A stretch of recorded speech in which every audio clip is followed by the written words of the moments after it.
Hi, my name's Jane. I'm an ESL teacher, and I'm here today to help you with accent reduction. When you're speaking English, have you ever been in a situation where your accent caused a misunderstanding? Did you ever get one of those looks from people going, what did you say? Has your accent ever made you feel self-conscious, or perhaps you're too shy to speak up? Well, if you answered yes to any of those questions, then you are in the right place. And more importantly, you're not alone.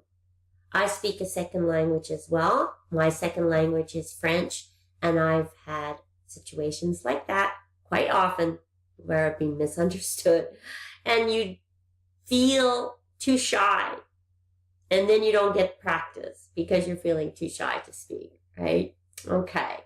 So this is a normal part of learning a new language. It's grammar, it's syntax, it's vocabulary, but a great deal of mastering a language comes from your accent, being able to be understood. Okay? So we're going to work together to improve the way that you speak American English. All right? So the goals of the accent reduction course are to make you more easily understood when you're speaking English, to improve your accuracy when you're speaking, and to give you more control over your speech, how you're speaking. Once we accomplish those things, then you will develop confidence. To me, confidence is the most important thing. We can know all the vocabulary in the world. We can be the king of grammar. But if we don't have that confidence, we're not going to go out there and speak to people. Okay? So how are we going to reach these goals? We're going to work on pronunciation. All right? And we're going to work on enunciation. That's pronouncing things clearly, really opening your mouth like I am now. And then we're going to develop your elocution, which is speaking clearly and effectively. All right? Now, I'm here to guide you. I'm going to help you as much as possible, but you have to do most of the work. All right? The improvement of accent requires practice, and probably daily practice. All right? It's similar to working out at the gym. If you want to see results, you're going to have to go to the gym on a regular basis. You're going to have to put in that effort. All right? Now, hopefully with accent reduction, you're not going to be sweating, but you will have to practice regularly. And what you put into the course, you will get out of it. Okay? Great. Now, before we actually start the course, there's a few things I wanted to tell you about. First of all, we want to have some kind of benchmark, some way we can measure how you've improved from when we start now and by the time you finish the sessions. So I provided you with a little reading. You can download it, all right? It's called I Love New York. Just a short paragraph, but it's got a few tricky pronunciations and some difficult phrases in it. So it'll be a good experiment for you to try that reading now and then compare it when you finish the course. So what I want you to do is just read it out loud, record it on your phone, and so that you have a file that you can listen to later and can compare. All right? The second thing is, some of you may be familiar with the International Phonetic Alphabet, the IPA. That is a series of symbols that's used to show pronunciation. You'll see it in the dictionaries. If you know the alphabet, that's the phonetic alphabet, that is. If you know the phonetic alphabet, it can be a handy tool.